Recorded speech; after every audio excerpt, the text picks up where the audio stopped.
Napa know-how. A Napa guy knows more isn't always better, unless we're talking about full-size vans. These beasts do more than get you from A to B. They have so much space a man can live in it. With shag carpeting, waterbed, and a sweet lava lamp, these mobile abodes have all the comforts of home. With quality parts and plenty of Napa know-how, you can keep the original tiny house running longer, stronger. That's Napa know-how. Napa know-how. A new guest panel.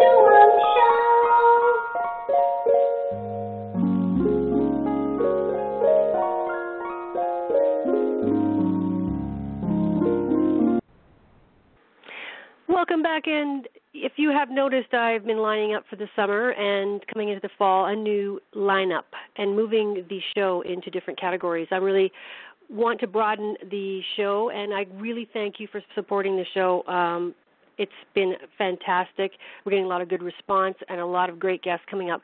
For instance, tonight I'm really excited to bring you a phenomenal, very intelligent Melvin Marsh.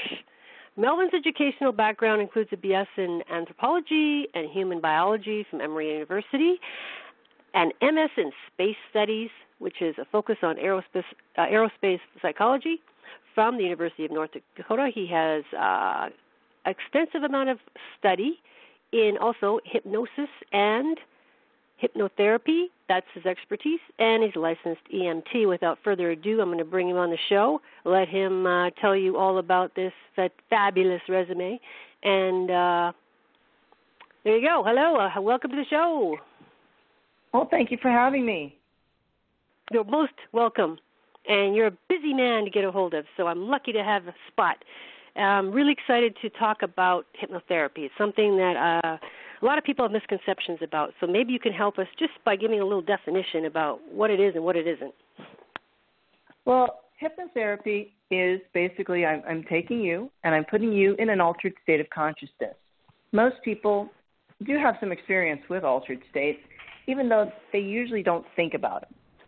If you've lost yourself in a good book, you were in a state of trance. If you were, if you decide, if you're a big driver and you do these long drives, you get lost, in what you're watching, and you've missed the past couple of miles. Highway hypnosis, that is a real thing. It is highway hypnosis sounds like a song. I know. Highway hypnosis. Tell me That's about really it. interesting. So it's not, generally speaking, it's not what people think of stage hypnosis. This is not dangerous. This is something that you go involuntarily. It is a good feeling, right, and a safe feeling. Yep. I've yet to have anybody complain. Good. Now, I do have a lot of colleagues that do stage hypnosis, but very few people are actually suggestible to stage hypnosis, as opposed to what I do, which one way or the other, I can get each and every one of your listeners. Even the people who say, I cannot be hypnotized. You have not been hypnotized by me. I have basically 100% induction rate. Trance is a very natural, everyday experience. Everybody goes into it several times a day. Well, this is great. So this brings up subliminal too. Is that something that's part of your work in subliminal? In theory, that's something that any hypnotist can do. Okay. We don't exactly do any. We don't get specifically trained for that. So in theory, you can take any of our knowledge and use that to make people do whatever, attempt to make them do whatever they want. But in general, it's going to be pretty rare for anybody to do anything against their will. So right.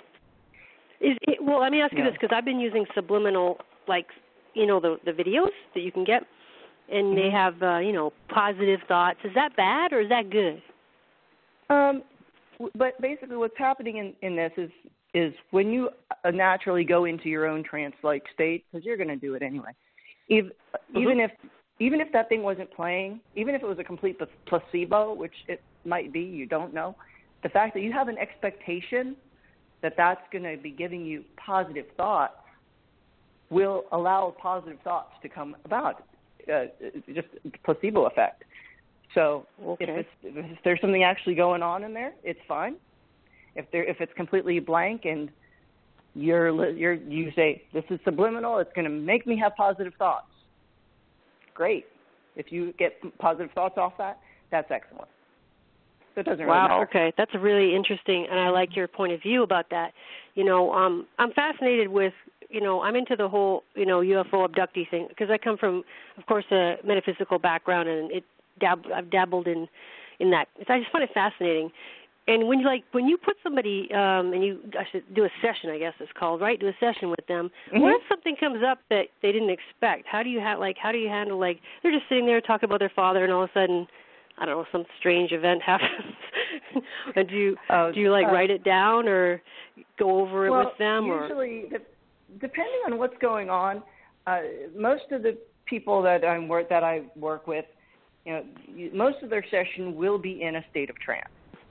I will be getting information on them prior, if I find out that if we have to go back and do some inner child work, which is a whole, that's an area that we work on, to deal with a father issue, for example. And if they start going into trance and they start abreacting, which is like an unusual discharge of emotion, you can see that physically, or you can see that tears. You just, depending on what's going on, how much state of distress they're in, you can either bring them out of it, have them change a scene, or you can just ignore it completely, depending. So people should know that, what does it feel like? Because, obviously you've probably had it done to you, right? You've had, you've had it. Oh, my Lord. I've had this so many times. Is it because for people who haven't, is it like a dream state or is it lighter than that? Because dream's pretty heavy, right? It depends on the person. Cycle. Depends? Okay, so some can be very, very part of it depends on visceral. Right. There are so nobody's kicked you in the teeth. You're sitting there and then you walk over and they go, they punch the air. I don't know. I guess I'm thinking it's more theatrical than it is. So they just probably usually when people go into trance, what we're doing in the state of trance is in hypnosis, I'm trying to take your mind, because your mind's got a couple of parts to it. It's got the conscious mind and the subconscious or unconscious, whatever you want to call it. I'm trying to take that conscious mind and detouring it. Go out for a coffee break. Go out for a smoke. Go do something else that is not involving this. That's funny. So a lot of them are, by the time they get into trance, they're pretty relaxed one way or the other. So they're probably not going to punch me. Thank God, right? Well, not punch you, but, just kind of lash out. You see these shows and they make a big stink about it, and they make it, it's always unfortunately, television or movies make it look a lot more violent, like people jumping out of the chairs. I guess I've seen the less clinical. I've fallen out of chairs. That's the biggest thing. Normally, if you're going to do something in your chair, if you go deep enough, you might fall out of it. We actually have a term for people like that. They're called floppers because they flop out of their chair. So that's a real term you guys use in academia. That is a real term that usually it's stage hypnosis. Hypnotists that use it. I got the big question. I got the biggest question of all. So what drew you to this? This is a very, very unusual. You could have been a doctor, right? You have obviously you're very bright. You could very accomplished for such a young person. I was in medical school. There you go. See, I told you. I was actually in medical school. That's my psychic ability coming out. But it's also on my bio that if you read my site, I didn't read that. I just didn't read that part. I only read my degree. I didn't get the whole thing, honey. I went into. I was actually in medical school, and I had a bad anxiety problem. I had on my father's side, I'm third generation with an anxiety problem. It's ridiculous. Okay. So starting medical school, they were like, okay, well, we need to find a way to get you to chill. Yeah, I actually went to counseling at the school, and they suggested hypnotherapy, and I said no because I didn't know anything about this. Wait a minute, you said no. Why did you say no? I said no because I didn't know anything about it. Oh, interesting. I'm thinking Ka from the Jungle Book. You know, and also the first, you know, also let me point out this is a standard run-of-the-mill therapist, and the last thing I ever want, there are a lot of things I don't want you to say on the first time we ever meet. Sure. I was not looking for a hypnotist. Him saying, "Oh, by the way, I'm a hypnotist." I'm sitting here going, "No, because you're already scaring the crap out of me, to be real." Yeah. I ended up getting sexually assaulted, robbed multiple times during my first semester of medical school. Oh, my goodness. So the That's post-traumatic stress I already had got 20 times worse. Mm-hmm. I was also failing every single anti-anxiety drug that I was being placed on. Right. This is a very common experience with people that it doesn't work at the end of the day. It just stops it temporarily, and then makes you, you know, temporarily. It would make me worse. I'd go suicidal on the drugs. Yeah, a lot of people. So finally, do, I'm thinking. So I'm thinking back. I was thinking back. I was like, okay, maybe Bill was right. Maybe I should try this other therapy. I'm running out of everything else. Here's a thing. I'm slightly addicted to Groupon. A lot of people I think are. I am. I'm addicted to taking classes on Groupon. But a hypnotherapy class came up, and I wasn't really serious about this. I just wanted to learn. For $30-something bucks, it's cheaper than going to an $150 hypnotherapist to ask these questions. Sure. So I took these classes to understand what hypnosis was. And I said, I'm willing to try to go and actually get my anxiety worked on, because now I understand. They had a whole hour of how to do a pre-talk, how to basically make sure that people feel safe, answer all the questions that people normally come in with. So I went on Psychology Today and found a hypnotherapist that took my insurance.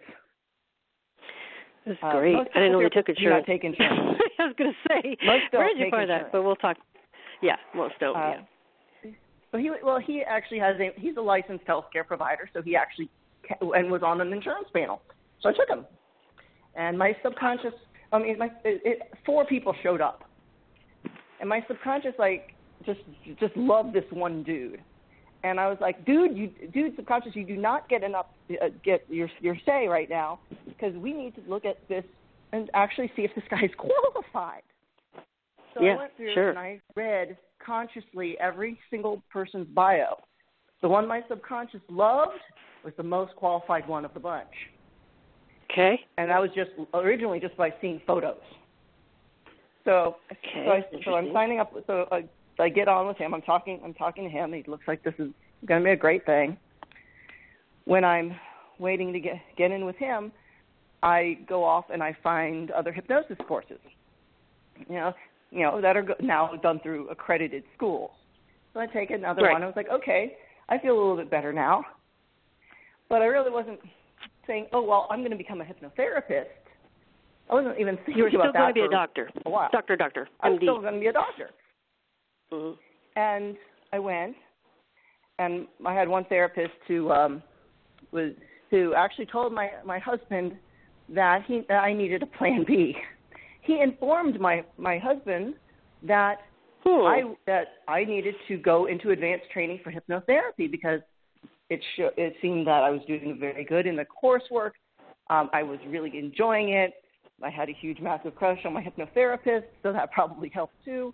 So I was really into it. And so I looked at my normal standard run-of-the-mill therapist, because he didn't tell me that he was going to be telling us this. And I was like, Are you crazy? He's like, no, plan B, you go to Hypnosis Motivation Institute, you go into their advanced training. And that's crazy. What a difference. Medical school. It didn't work out. That time I got accused of things that I legitimately could not have ever done. Mm-hmm. Among other things, I had massive alibis and didn't have parts required to do what they thought. Since I'm transsexual, I legitimately do not have certain body parts. I gotcha. So I was like, okay, well, so what does that body part look like on me? And there were conflicting evidence. I said, screw this. I'll go and do hypnotherapy. I don't care. And I finished my hypnotherapy stuff, graduated with honors from the school, finished my certification. Actually, am about to win an award from the school. I pick it up in September. And I've basically really? Congratulations! This is great. Thank you. I was told in June that I won the Director's Award for my school, which is basically kind of like outstanding achievement in hypnotherapy type of thing. And that's what I've been doing. I've been collecting all these certifications. It's interesting. When I was going through your bio here, your direction in life is really fascinating to me. I read a lot of bios before I bring a guest on. By the way, guys, if you're listening out there, I do go through quite hundreds and hundreds. And I love what I picked up here about the space studies and the focus on aerospace psychology. That is a very, very narrow field. And I'm just curious, what in the world pushed you towards that field? It's really neat. Okay, so there's a story behind that. Okay, so part of the story behind that is that I graduated from Emory, and I wanted to go get a PhD in anthropology in the absolute worst way. And my advisor, he's like, you are too smart to get anything less than a master's. I don't want you to have I don't want you to apply to a master's only program. I want you to apply directly to a PhD program. And so I was like, I need a backup plan, Neil. I do.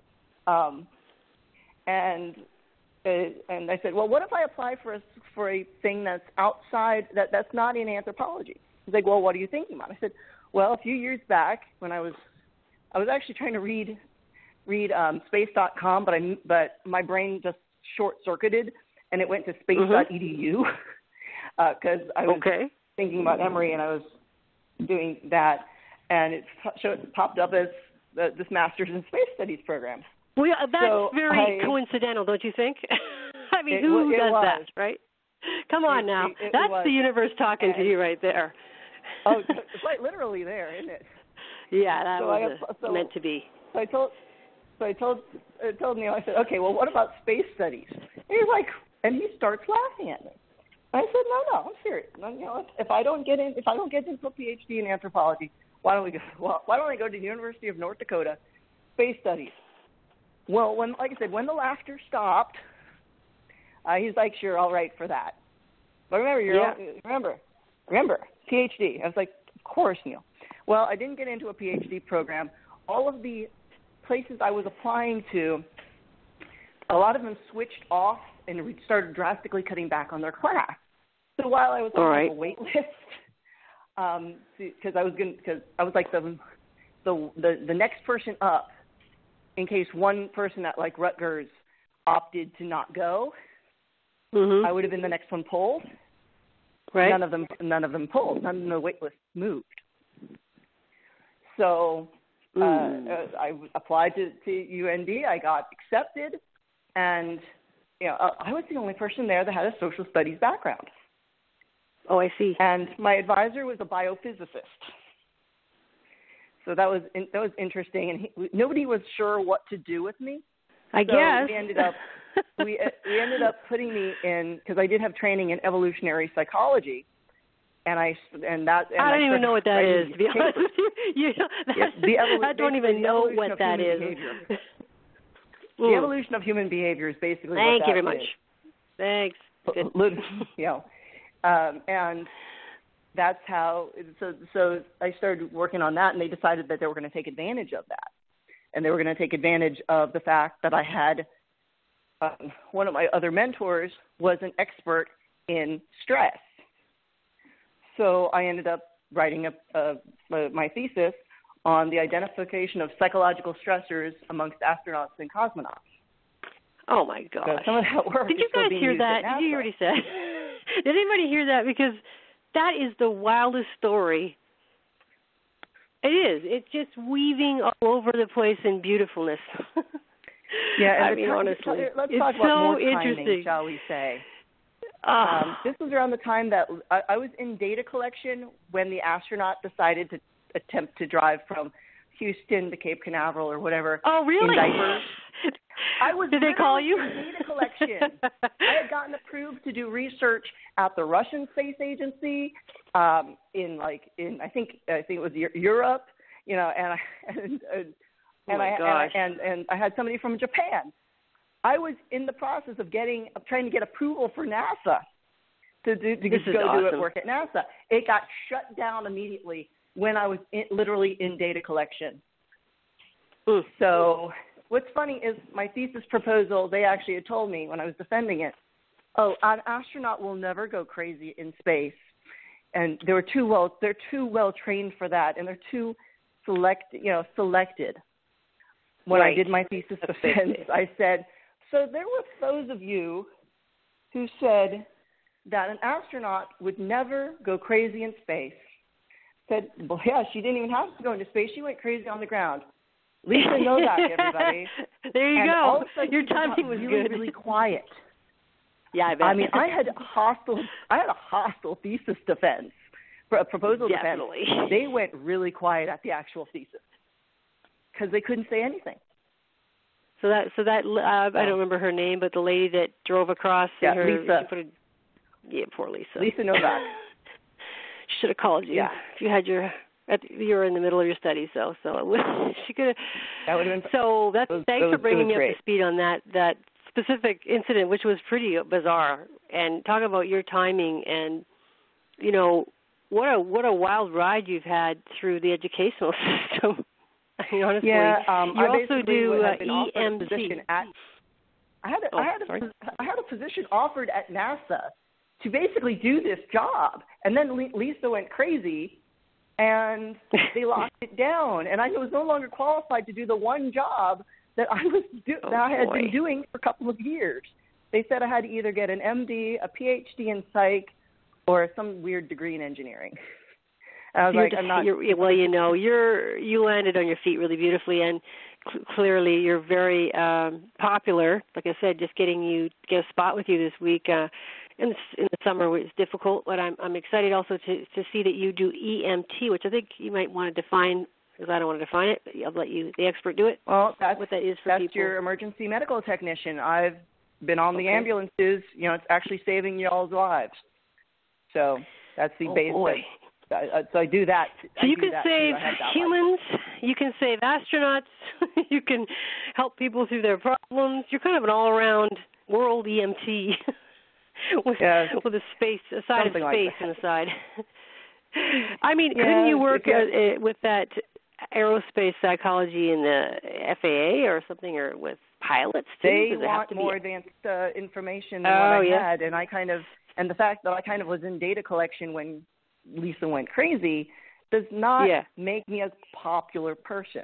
Although some of the mathematical models that were developed out of my work, mostly from my advisor, who is the mathematical model person, are being used and studied at NASA. So, how much do you use your anthropology and your other studies in hypnotherapy? I'm curious, because you've got anthro is almost every day, no matter if I'm doing hypnosis or not.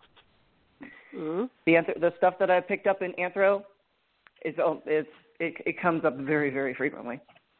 And of course, biology, that would be an obvious. Yeah, I mean, biology. Yeah, you want to know what the brain's doing? I'd want. And what are your plans coming up here? You're booked up. You're getting a lot of sessions. And I understand from your webpage, which is really well, like I said, it's very well laid out, and you do sessions through Skype as well. So not just physical hypnotherapy, but you do, what would that be called? I guess interactive Skype sessions or something. You can call it virtual Skype sessions. I mean, some people call it Skype note. Some people call it Skype-nosis. Skype-nosis, I like that. I was like, but I also do, because Skype isn't HIPAA compliant, I also do Zoom, depending on what we're working on. Sure. So, and do people? Where are you located? Do you have an office location, or can people come in and see you in the state you're in? Or I travel all over the state. Travel to if them? you come to Augusta, Georgia, you're coming to my house. So you don't have an Augusta, accent. Georgia, for a Georgian. It's currently at me. I also see clients in Savannah, Atlanta, as well as the North Georgia mountains, where you're basically coming to my grandmother's cabin, or I can go do a house call. It doesn't matter to me. So you're kind of nationally out there, and you travel to the clients, or if they can not travel to you, and you do this Skype sessions for. I guess, do they have to, what do people do for Skype session? I'm very curious do you have to consult first and then do they have to see you first and then do the Skype, or can they just do it Skype? They can go directly to virtual. I always would recommend booking a consult first what I would recommend. Sure. I recommend that for everybody because everybody comes in and thinks that that no matter what they have, it's one and done. Yeah, I wish. Not always one and done. Unless you're coming in for past life regression, it's not one and done, I assure you. Oh, you do past life regression as well? That's interesting. I have. I am. Yeah. I'm actually certified for that, so I have an additional thing. I don't like talking about it all that much because that actually will get me in serious trouble. Right, it's a little fringe, huh? Health. It's because of the mental health things. Any trained hypnotist can do that, and actually it's been rather popular. Now that people, the people that do know I do it, they're leaving reviews on Google, and I'm just sitting here going, please God, don't let the state see that. It's crisscrossing into your ginormous resume and your academics. Yeah, it sounds like an ongoing theme where you're. Well, most people that I've been privileged to speak with and be interviewing so far, they're all, this whole alternative and conventional is all melting into one. Eventually it won't be such a shunned thing. I don't think, anyway. I think it'll be kind of the norm. I have a hard enough time convincing the clinical psychologists that what I'm doing is legitimate, even if they don't listen to the past life regression, and are just me talking about me dealing with anxiety and stuff. That's like an ongoing thing where some of the professions go, like the hypnotherapists battle with certain other therapists. I've been noticing that too. I don't ever go to those psychologists; they're no good, and it's kind of funny to me. Oh yeah, I'm not in that to world. Report me to the licensing bureau, and I'm like, joke's on you. Everything I'm doing is very legit and within my scope, and I'm not required to be licensed in anything. I am licensed. Yeah, I mean, you've got so many credentials. It's really silly for them to think that they could have. There's any holes in your story there. It's obviously that there's a lot of work to do there. Down. Yeah. A lot of people have disappeared under mysterious circumstances as far as go. So, oh my goodness, that's a whole other show, isn't it? 2 of them shut down. 1 of them burned out. My hypnotherapist burned out, so I at least know where he went. Another one moved. Wow. I'm like, what is going on here? Because y'all are making me worry. that's where that's my personal. I like mysteries, but I don't like people getting killed. But I mean, that's part of the mysteries. But it's good to know that you have survived and you are walking. Down. Yeah, sure. But you're going to be out there, and people might want to know more about your services. What's your webpage? I have your webpage right here, actually. So it's afterhourshypnotherapy.com. Very nice, easy, afterhourshypnotherapy.com. And you can book them really easily. Like I said, you could just set up appointments right there, so you don't have to go through the whole dance of trying to get them and different hours, and you're on the road sometimes. And so I'm really excited that I could introduce you to our guests and an audience, primarily coming from the spiritual world, the fact that you are open to that. At least you're open. You're not, that you won't if I was any more open, my brain would have fallen out, and my great-grandmother would be coming back and saying, seriously, why are you not, you're going to deny me? She already does that now. Right. I don't need to. I don't need her to complain about that. But I'm very, very open. Trust me, if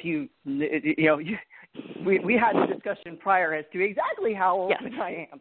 Yes, for the record, my best keep friend that is under a druid hat and wrap. maintains, my best friend's a druid who maintains the wards on my house, and I have a huge thing of selenite to suck up the energy from some of the crazier clients. Right. All of us in the field, I'm not in exactly the same field, but we're all spirits embodied, and nobody, there's very few people that can argue with the truth of that. It's just a simple case, whether you're religious or not. Just clearly it's way overdue. So, and I'm a rebel in that I just feel like, we're in the dark ages. Come on, let it go. Let it go. Pretty much. Just let it go and let it flow, because you're going to find out anyway. Eventually. Well, I wanted to also, thank you for, being here and coming on the show, and we don't have any callers right now, so I want to continue. Your storytelling is just fascinating to me. Your life is fascinating, Study your life is just interesting. I keep going over there to see what else has happened to you. You have a very unique... my website, you'll also see my CV, which is my academic CV. So you'll actually see all sorts of things that's on there. Like, the fact that I published in the Journal for the Academic Study of Magic. I mean, so again, you're concerned about, you're open to that? Yeah, a little bit too much. So, but that was on most. That started off as tarot cards. So that it would turn into this Lion King tarot card Jungian psychology thing, and got published. Wow. So that was literally written. My sophomore year of college, from an outline that I actually wrote apparently when I was mostly asleep. I woke up, went to the restroom, wrote out an outline of a paper that was due in 24 hours, and I went back to sleep. I woke up saying, crap, I need to find out what I'm writing about this paper. And my outline was sitting there. Most of the outline was sitting there. I was like, Apparently, my subconscious decided that it wanted to write a paper. Writing? Yeah. Or Ambien. Yeah, something like that. I'm looking here on the. I pulled up his website, and there's some interesting sort of footnotes on here, I guess, or bullet points. Don't like to use the word bullet, but points. And one of them here is you have pre and post surgery hypnosis. I guess that was one of the certificates you have. Mm-hmm. And that's a very interesting topic as well, about people, especially dental surgeries, things like this. And so have you had many people come in? Is it opening up a lot more, or is it still pretty? I've had a few people come in. I mostly have done this on myself, which is the scarier thing. I had actually a root canal without anesthesia. Well, if you did that, I mentioned earlier I was transsexual. I had I gave birth to a baby without anesthesia at home. And without a hypnotist present. So I was a hypnotist there, even when I wasn't trained. The problem is with the pre- and post-surgical anesthesia is actually right now my husband is actually up in a hospital in Massachusetts. Yeah. And had just had major surgery. They won't even allow me to talk. They weren't even allowing me to talk to him, much less actually work on him. That's from a hospital in Massachusetts, a rather big, well-known, famous hospital in Massachusetts. He says without saying it. Hint, hint, nudge, nudge. You're not allowed in there. Exactly the hardest one to find there. Yes, gotcha. Wink, I gotcha. How frustrating. That's very frustrating. I'm the only person. You are the healer. I'm a licensed medical provider. I have a certification in a specialty that they don't have. And my husband just had massive surgery. I mean, massive surgery. And you can't even put me on the phone? Actually, They gave me the complete runaround for 48 hours. They wouldn't even tell me if he was alive or dead. Oh, my gosh. You have been through a lot. Yeah. That's crazy. And you're here. Last week, by the way. Yeah. You did mention before in our pre-interview. But I wanted you to see if you've done it yourself, clearly. Pushing a baby out, I'm telling you what. Actually, I wasn't in any pain. I was tired. I wasn't in any pain. Had the surgical the root canal without anesthesia. mostly not because I wanted to not having any anesthesia, but because the doctor refused to give me it. Yeah. And the thing that interests me about it is that if we can control, like you did with, and there are other people out there who do have experience in this, but it's not very. I don't know. You can tell me. I don't think it's a very large part of the population that trusts they can just, people get don't that kind of suggestion, and then walk through that. But I mean, couldn't you practice some? I mean, you could say, "Look, I'm not going to do surgery on you, but I could poke you, and you can see that you're not going to feel it." You could practice, that's actually right? one of the things they suggest. One of the things they suggest is to take a person who's in your office. So this is a little bit hard. That part's, I guess, a little. The pinching is a little bit hard to do virtually. But if you're in your office, you pinch in the inner arm to where they, where a doctor would normally draw blood, and when they're completely awake and alert, put them into trance, do the same thing, and you can see that there's a difference. You could you could literally train somebody into because it's really belief too. It's a combination, right? Well, I'm not an expert. I don't want to say. I assume some of it's belief. No, it's completely belief. I know it's going to work. I have confidence in myself that I will turn off the nerve. I don't know what you. As a whole, I'm sure that's what I use. Background on how it works, but just from a laywoman's point of view, I would imagine that you could train and over a series. Because listen, this would be fabulous for people with back pain and stuff who are just at home on these terrible pills and just a horrible lifestyle they have to live, and they could just train themselves. Yeah, what a solution. If you've ever heard of the psychiatrist Milton Erickson, he was a hypnotist, very, very famous hypnotist, might I point out. He had chronic pain for most of his life. He suffered from polio. At one point, apparently, he was doing self-hypnosis for 8 hours just to manage his pain. That's a lot. I had back pain since I was 8. I can numb it down. I have a friend who's a medical student who, before she left on her rotation, said, "My hip is driving me crazy." She apparently has sciatica, but she won't get checked out by a doctor. But the odds are that she has sciatica, and I had to go in and put a number in her. I could have taken away the pain entirely, but I also know that she won't go to a doctor. So I just numbed it instead of removed it. She needs to go get checked out. Oh, you just reminded me of something really, really interesting, because of your anthropology. How far back does this go without the, Western medicine, the 19th century, 18th century, whatever, when medicine came in and started to formulate these medical concepts? Does it go back all the way to the beginning of time? It damn near feels like that. It's been going. This has been occurring for thousands of years. The ancient Greeks used what about shamans? And what about those guys? Don't they? And they're doing the same. They're doing some of the same thing.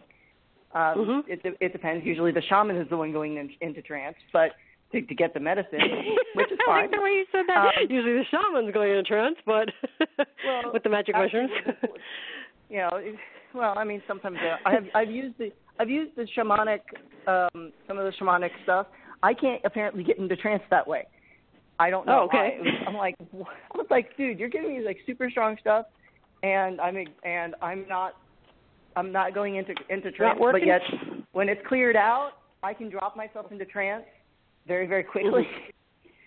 Right. I don't know. I attempted to go on a vision quest. That didn't go on so well. Meanwhile, my hypnotherapist. Hey, we can't do it all, right? Shaking his head. Yeah.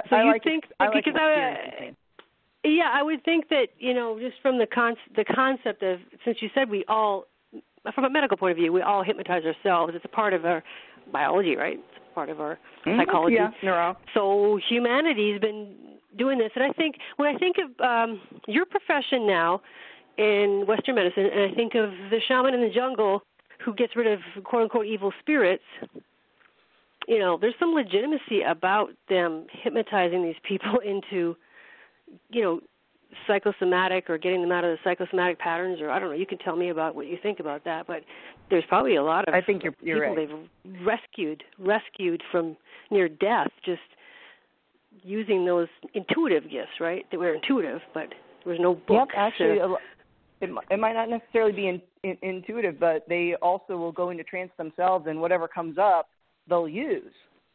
Apparently, I've had past life regressions on my own, and apparently I've been a shaman in at least 2. So it's like, oh, so basically I'm doing a similar Well, this job. is interesting. I hate you guys. This is more up my alley. The whole thing about it is we have so much power to keep ourselves in one piece, and there's so many things that break us up through this life path. There's so many, obstacles and self-imposed pain. Oh my goodness, so much self-imposed pain, right?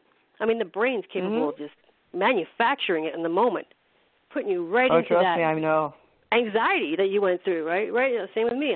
We all go through anxiety periods, but it was fascinating. Yeah. It was fascinating when my hypnotherapist finally got, really worked on me. I used to function around a 7 out of 10 on an anxiety scale, so it did not take much to hit 10 and hit panic attack. I now function around a 2. 2 to 3 usually. That's good. Can I still hit panic attacks? Sure, but it's not. If you have to get me going, right? And some people do the opposite. They panic for nothing, and then when it's a real situation, some people have this capacity to just really numb down and really get quiet. Which is a great skill. I had that. That. I used to. Alpha state I used to have or a really, really bad medical phobia. I used to have an extraordinarily bad medical phobia. A lot of people do. I couldn't say the word hospital. It's kind of an ongoing thing. Yeah. And this was as an adult. I couldn't even say the word hospital. I would burst into tears as an adult because I was treated really, really bad when I was pregnant with my daughter. Okay. And I was already scared of needles and wasn't keen on doctors. That just took it to overdrive. Right. But the fact I'm trans means I had to go see doctors. And I actually said, one way or the other, I'm going to die. Either the doctor is going to kill me, or I'm going to basically kill myself, because it's depressing. And I actually had to go overcome medical phobias. I actually worked in an ER before I got licensed. I was, basically a hospital volunteer. Did that help, just facing the fact that you're in that zone, like I have to deal with this, like this is somebody else's pain now, and now I have to, I can't project my own fear. I have to take care of this person. As soon as I clocked in and actually went back and saw my client, and then my clients, patients, whatever you want to call them. For the most part, every time I was in with somebody, especially if their anxiety was much higher than mine, my anxiety would drop to 0. I'd effectively turn into the therapist, and I'd be just completely chill dealing with them. And as soon as I walked out the door, I'd go back to being my normal self.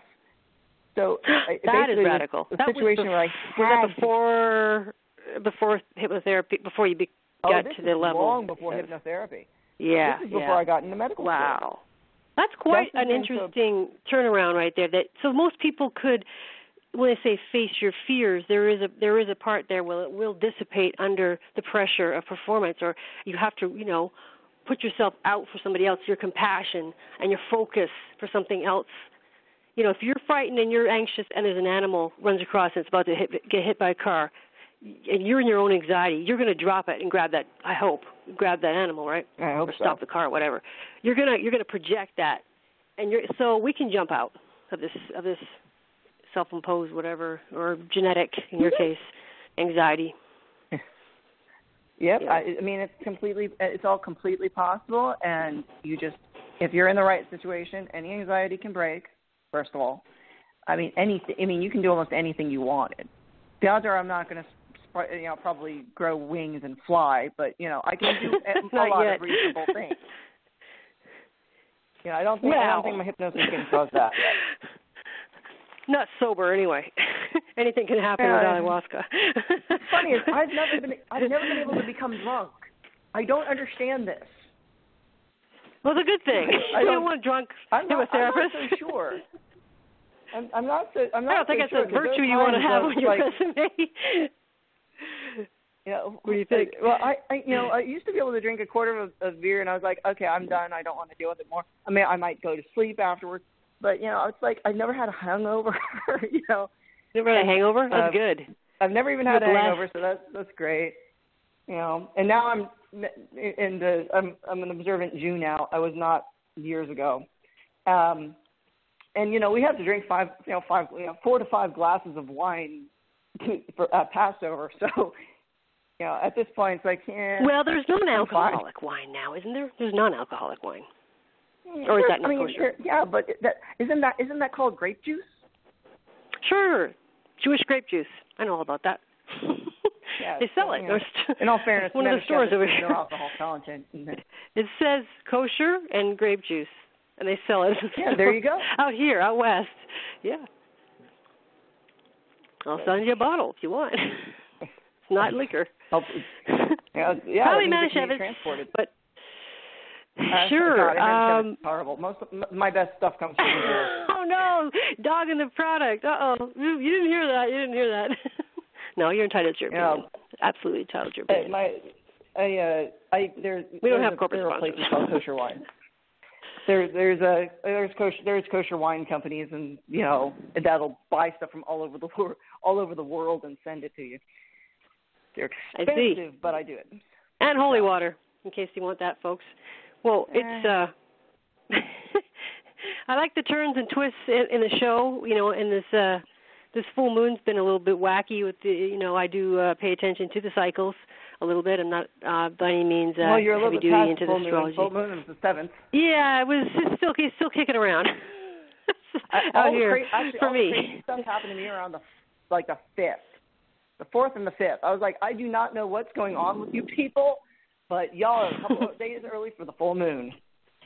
Do you get calls more for help for sessions at certain times of the year? I'm curious about your sort of the seasons of this. Does it come There's no around season. Christmas? It's just when stuff shows up, they show up. Yeah. I've got one client that shows up twice a week.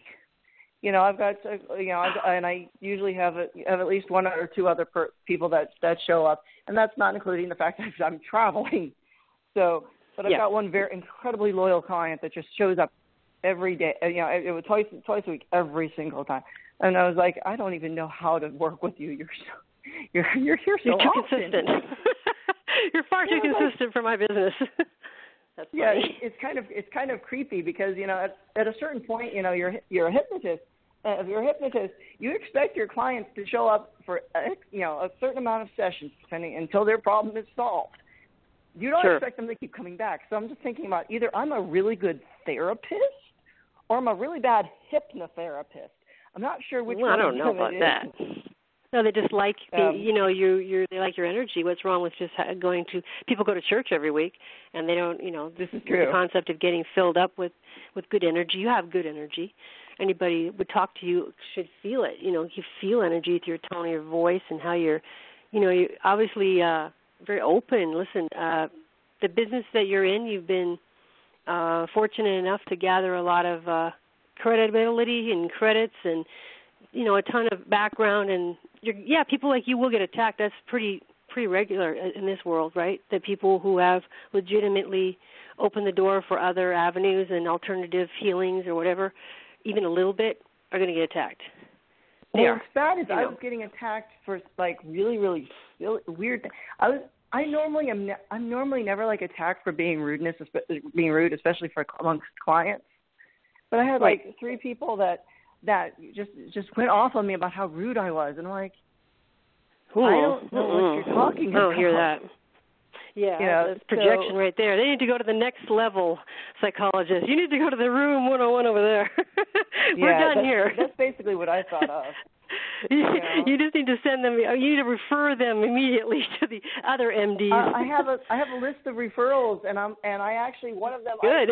I specifically said, your best option is to see, and I gave them a list of two other things. I said, and of those people, this person's the best one for you.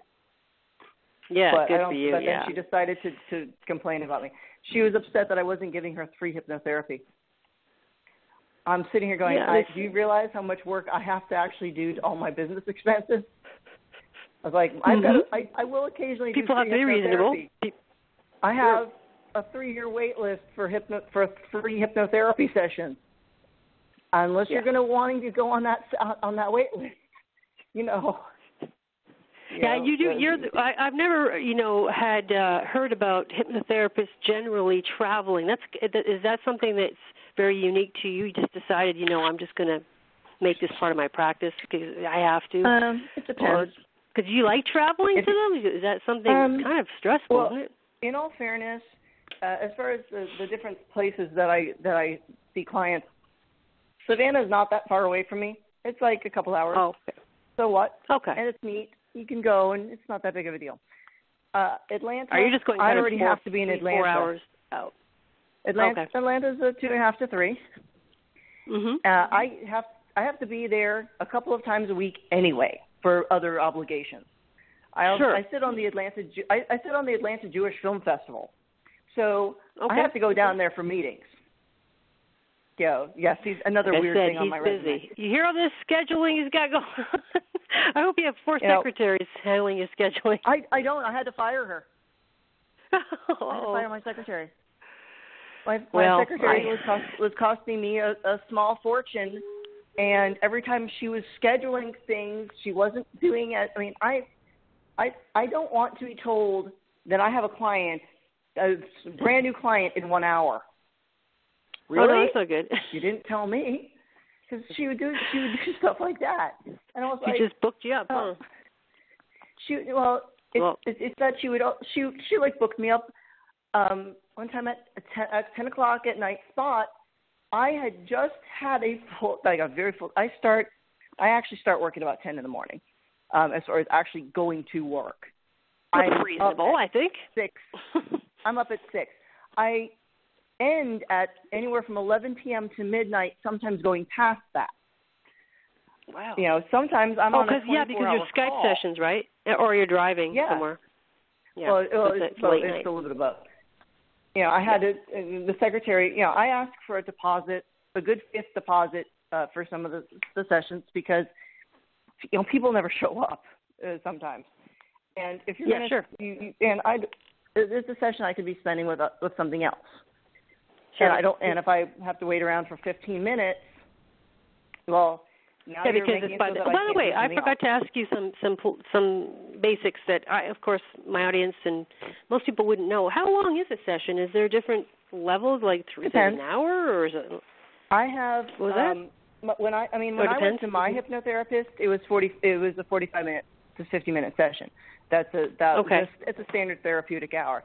I offer 1 hour sessions, which is 50 minutes, and I offer a 2-hour session, which is more than 50 minutes. It's almost 2 hours. So 2 hours, would that be stop smoking or something where you're really programmed? I don't think that's a bad word. You can use programming. Reverse, not programming. Instilling some good thoughts. I would honestly rather people use the 2-hour session for like a new session, like a new client. Oh, a new client, yeah. I would love it. I mean, some people will choose that for follow-up, which, hey, if you want to do it for follow-up, that's fine. Me, I don't mind. But when you go to your first session, if you have not done the consult, which is I do a 30-minute consult, which if you have more questions and I don't have somebody else that's booked out after that, I'll go longer. I don't care. That's usually just me telling you about what hypnosis is. Almost nobody who shows up to me has been hypnotized before. So I have to go through and do all the education. I have to it's important. teach them what hypnosis is and isn't. Because they never go on my YouTube channel to check. Yeah, I make a lot of the paperwork online. So you can do most of the paperwork online. That's a good idea. So I like that. So you have a lot of paperwork so they can sign off on that and you can get right to it, getting explanations going and get them comfortable, and then 45 to 1 hour, you prefer 2 hours. I would prefer a 2-hour for a first session. I would think so, too. I would think so. Because I need to, if you're not going, if you have never been put into trance before by a professional, I have to see, and you're scared, even if you lie, you can lie to me all you want and say that you are not scared. You are lying. Lie to me? First of all, I can tell it in your body language. Second of all, I can sense it. I'm not completely oblivious. And I was a little bit nervous to my hypnotherapist too, and I had utmost faith in him. I already knew what it was going to be like. I was already trained. I already had a couple dozen hours. Well, you're kind of it's intimate, right? You're sleeping basically while somebody's watching you. It's a very unusual case. First, you're sort of, Exactly. okay, you just rest and I'll sit here and watch you. Yeah, and you're listening to me, and I have odd. to hear and make sure that you're going into trance, which is not that hard to do. Some people are more resistant than others. Sure. And I'm going to give you an induction, and I'm going to give you a deepener so that you actually know what it's like. That's usually what your first session is going to be with me. Now, if you actually booked a 2-hour session, if you did a 2-hour session, I could do my 15 minutes to talk to you. I can do your induction, get you really, really deep, and I can start actually doing work on you.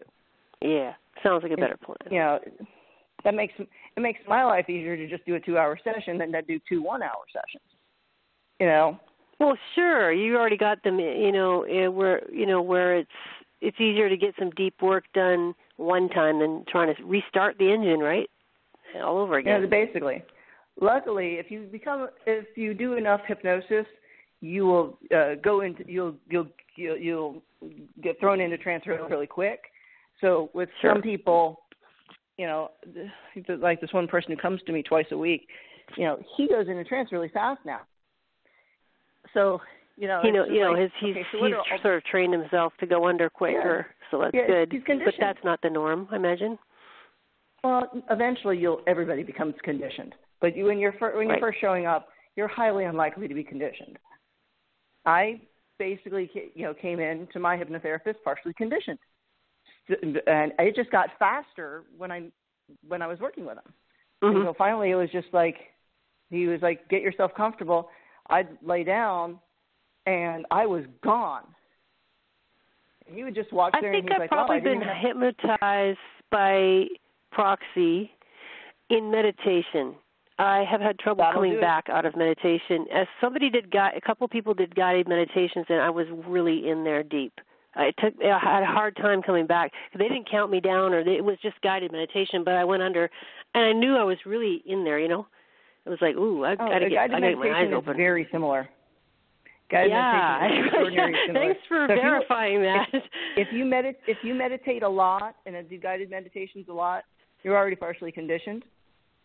You've already probably experienced most of our inductions, the one I do. I love my progressive relaxation. Oh my God, I will do that left, right, and upside down. It's my absolute favorite induction because I also can work on myself when I'm working on you. But you're already visualizing, so you're hopefully already getting to at least, you're getting at least to a medium state of trance. We're hoping. I see things, and I'm very visual, so that I can. Yeah, I'm not in the room. I'm not in that room. There's no recognition. Yeah, I'm somewhere else. Medium state. Yeah. Usually medium states where you're starting to see things. Good. The deeper state, medium. You might forget. Forget you saw something. You might lose track of time entirely. Speaking of losing track of time, and Mr. has the hypnotherapy on the line. We have like 2 minutes to the ending of the show. Is there anything you want to say real quick? Is there a phone number they can get you, or just go to the site after hour, hypnotherapy.com? Just go to my website. If you even called my office line, it'll basically redirect you to the site anyway. Mostly because I no longer have a secretary, so I changed my voicemail. It's like just go to the site. Because I can't book you. I can't book you when I'm busy and traveling in session anyway. Right. Well, let me just close it out. Thank you so much for the most fascinating. I had a feeling about you. Fascinating talk. I'm glad that you validated this week has been rough and for a lot of people. And I want to close out with you're welcome to come back. We'll see if we can get some people. I know you're busy, so maybe in the fall. So thank you again, and we're going to roll out the jingle here. And if you want to talk to me, PsychicAngel1, remember I'm not doing psychic readings on the air anymore. My show format is changing. Please share the show. And if you want hypnotherapy after, please do contact Melvin Marsh, a wonderful human being as well as a very, very qualified. And we'll be back with another show soon.